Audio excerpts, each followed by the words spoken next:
সাধনা দিয়ে আপনি যা সাধন করবেন, যা চাইবেন তাই হবে। ঠাকুরের কাছে একজন এসে বলছে, ঠাকুর আমি অর্থ মান যশ সব চাই। ঠাকুর বলছে, পাগল, ওইসব চাস না। বলছে, আমি সব চাই ঠাকুর, আমার সব লাগবে। বারবার নাকারাত্মক করার পরে ঠাকুর বলছে, যা দেখা তোর কি আছে।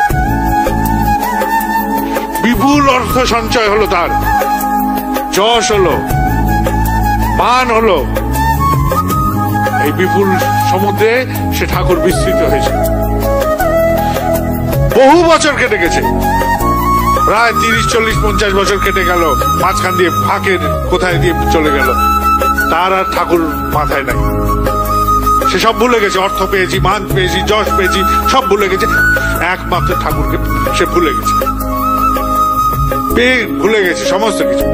হঠাৎ একদিন তার স্ত্রীর বিয়োগ হলো, সন্তান হানি হলো, তার পুরো ব্যবসা ধূলিসাৎ হয়ে গেল। সে পথের ভিখারিতে পরিণত হলো মুহূর্তকালে। বাঁচাতে পারলো না, এই অর্থমান যশ তাকে বাঁচাতে পারলো না, সব ধূলিসাৎ। ভগ্ন স্বাস্থ্য, খোঁচা খোঁচা দাড়ি, একটা ভেঙে পড়া মানুষ।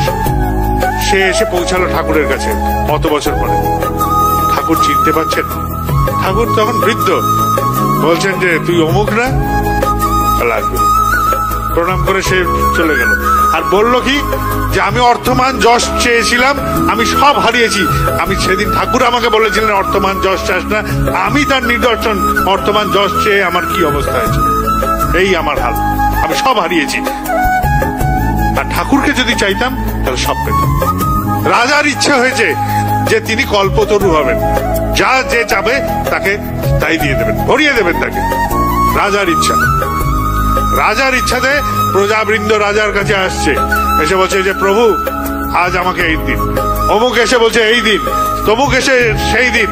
তার প্রধান সেবক সে আর কিছু চায় না, সে কিছু চায় না। আমি এই একটা উৎসবে গেছিলাম, একটি মা এই কথাটা বলছিলেন, গল্পটা ভালো লাগলো আমার, আমি বলছি। তো সে কিছুই চায় না, কিছুই চায় না। তার রাজার কাছে তার কিছু চাওয়ার নেই। রাজা বলছে, তুই চাচ্ছিস না? বলে, আমার কিছু চাওয়ার নেই। তো রানীমা বলছে, সবাই তোমার কাছে চাইছে, ও চাইছে না, ওকে কিছু দাও। রাজা বলছে, হ্যাঁ রে, আমি তো কল্পতরু হয়েছি, আমার কাছে কিছু চা, তোর কি চাইবার আছে? বলে, আমার তো কিছু চাইবার নেই। তোর কিছু চাইবার নেই?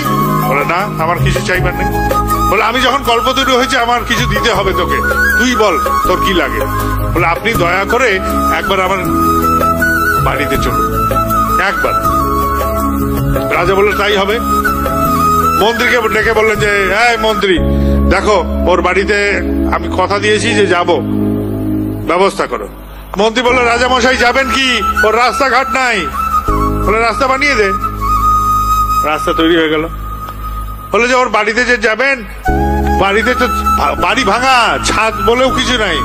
বলে, বাড়ি বানিয়ে দে। বাড়ি বানিয়ে দিল। তখন মন্ত্রী বলল যে, রাজা মশাই আপনি যে ওর সাথে ওর বাড়িতে যাবেন, রানীমাও তো যাবেন, তা তাকে আপ্যায়ন যে করবে তার তো ঘরণই নাই, বিয়েই তো করেনি। বলে, ওর বিয়ে দিয়ে দে। চেলো এক রাজাকে, পেয়ে গেল সব। তাহলে ঠাকুরকে যদি চাই সব পেয়ে যাবে, এটাই হচ্ছে আসল। চায়ের কাপে একজন নিয়ে এগোচ্ছে দোকানের দিকে, এই গল্প আমি বহুবার বলেছি। তার কাজ কি, সে সবসময় ফাউ নেবে, যেখানে জাজ কেনে তার সাথে একটা করে ফাউ লাগে। তেল নিতে গেছে চায়ের কাপ নিয়ে, ফাউ দেবেন না। তেল নেওয়ার পরে সে বলে ফেলেছে, আর বলছে, ফাউ দেবো কোথায়? বলে, চায়ের কাপটা উল্টে বলছে, এই পেছন দিকে দিন। চায়ের কাপের পেছন দিকে যে ছোট্ট গর্তটা, তার মধ্যে ফাউটা নিয়েছে। এইদিকে উল্টে ধরাতে আসলটা তো পড়ে গেছে আগেই। এবার ফাউটাকে সে সামনে নিয়ে এগোচ্ছে। ফাউকে উল্টে করে নিয়ে এগোচ্ছে, ফাউকে সামনে ওপরে করে। তখন জিজ্ঞেস করছে, তুই কাপ উল্টে যাচ্ছ কোথায়? বলে, আরে এটা তো ফাউ, আসলটা তো রয়েছে এখানে। বলে, কোথায় আসল? এবার উল্টালো যেই, এবার ফাউও পড়লো শেষে। ঠাকুর ছেড়ে অন্য কিছু যদি চাই, আসলে যাবে, ফাউও যাবে, কিছুই থাকবে না, সব যাবে। আমি এই জগতে একটি বাচ্চা ছেলে, 50 বছর পার হয়ে গেছে, তাও বাচ্চা ছেলে। আমি নিজের চোখে দেখেছি যা, যে ঠাকুর ছেড়ে যাই যাবো সব রসাতল। আমাদের চলা বলা করা সবটা হচ্ছে ঠাকুর কেন্দ্রিক হওয়া উচিত। আমাদের কোনো কিছু প্রত্যাশা নেই। আমি ভালো থাকি, আমার ঠাকুরকে নিয়ে আমি ভালো থাকতে চাই।